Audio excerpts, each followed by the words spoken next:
Indian motorcycle manufacturer Bajaj Auto Limited has bailed out KTM and in the process taken a controlling stake in the company.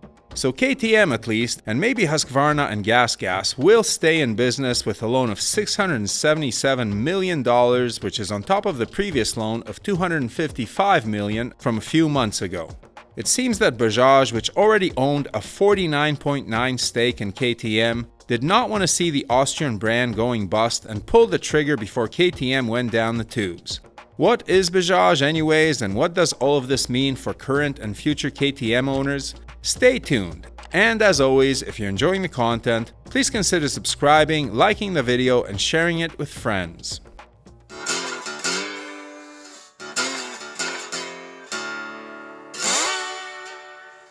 Bajaj Auto is the world's fourth largest motorcycle manufacturer after Honda, Yamaha, and Hero, and the world's largest rickshaw manufacturer.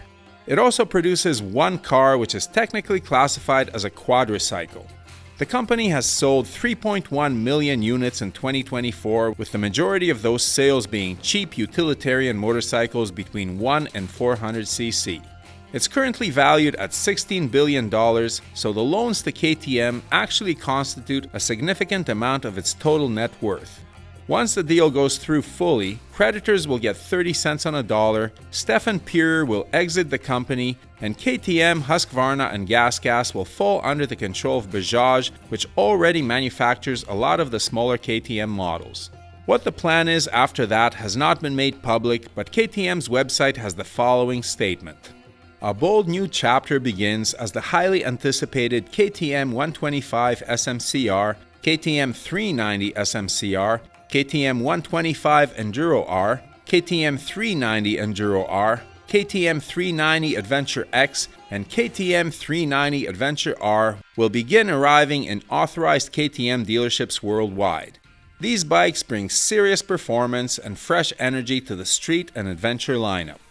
Interesting that only the 125 and 390 models are mentioned with not a peep about the larger bikes.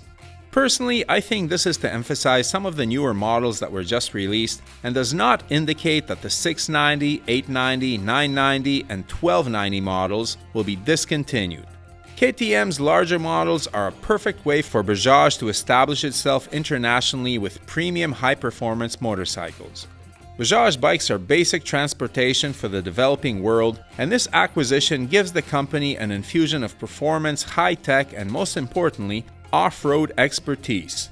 KTM dominates the world of off-road high-performance motorcycling, so acquiring the company instantly sets Bajaj up as an industry leader in this segment.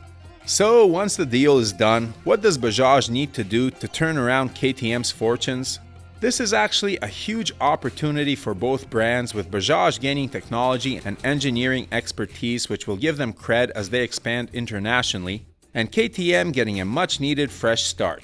Number one and above all, Bajaj needs to address KTM's reliability issues. Between the leaking oil, electrical problems, and chocolate cams, riders just don't trust the products to get them home. And that's a major roadblock for a lot of potential buyers, including me. Other motorcycle and automotive companies have managed to turn around questionable reputations and have benefited with incredible growth. Just look at Royal Enfield. This is completely doable, and Bajaj does have a reputation for building robust motorcycles which last. If they can apply those principles to KTM and reassure potential customers, I can totally see KTM sales skyrocketing. The products have amazing performance, and the biggest reason for poor sales are the current reliability issues. KTM needs to fix the electrical problems, build some robust cams, and even reduce the compression ratios and redlines a tad. I'd accept losing a couple of horsepower off the top for a more reliable motorcycle. They'd still be awesome. Another thing that super annoyed customers was the demo mode available on certain models, where KTM builds the bikes with all the hardware on them and lets you use it for 1,500 kilometers before they turn it off unless you pay a premium. Imagine your quick shifter or heated grips ceasing to work because you didn't pay extra on top of the MSRP. This is clearly a way for KTM to pretend to have lower prices than they actually do. They know damn well that almost all riders will pay extra for the goodies, so why not just sell the bike for more with everything unlocked? You're selling hardware to motorcyclists, not imaginary objects to a bunch of gamers. A more minor improvement is to offer other colors than orange.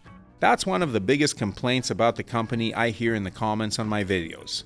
KTM has recently ditched the insect look and made some nicer looking models, so let's get some nice color options to go along with that.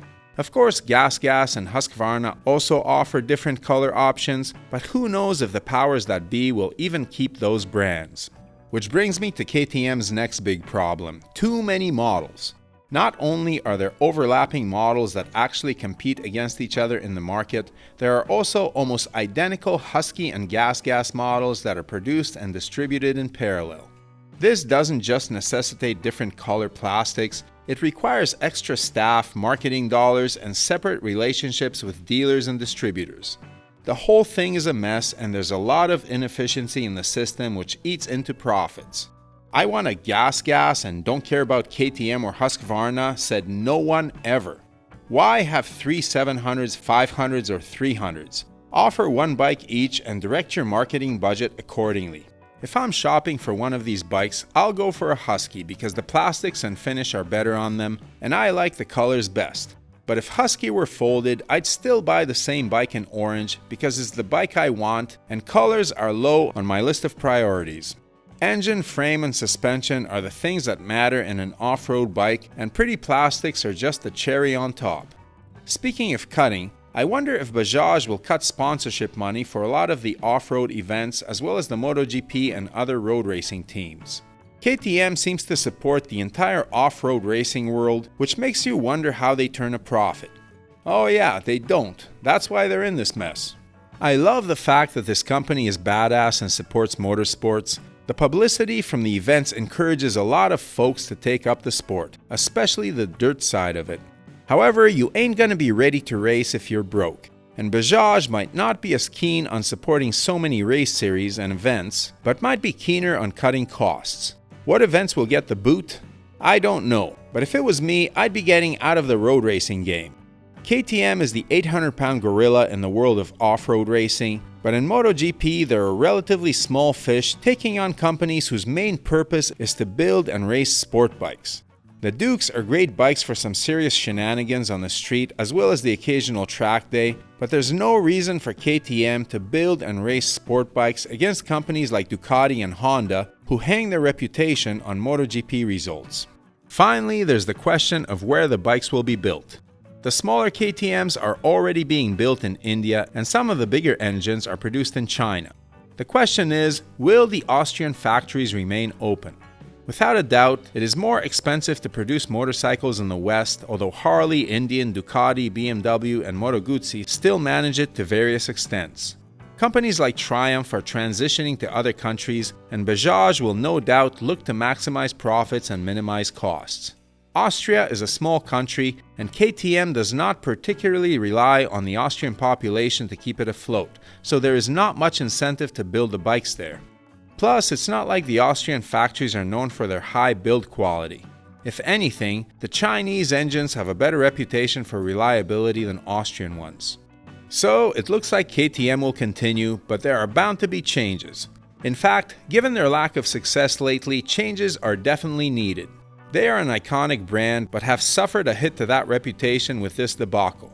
I hope that Bajaj can give the company a fresh start, and most importantly, improve reliability. That's the missing ingredient that takes KTM from bust to boom. Imagine if those bikes, with all that tech and performance, approached the Japanese reliability. Wouldn't you be riding a KTM? What do you think is going to happen or should happen under Bajaj rule? Can KTM make a comeback and regain their former glory? Please share your thoughts in the comments below. Check out some of these other videos which may be of interest to you. Ride safe, and may the spokes be with you.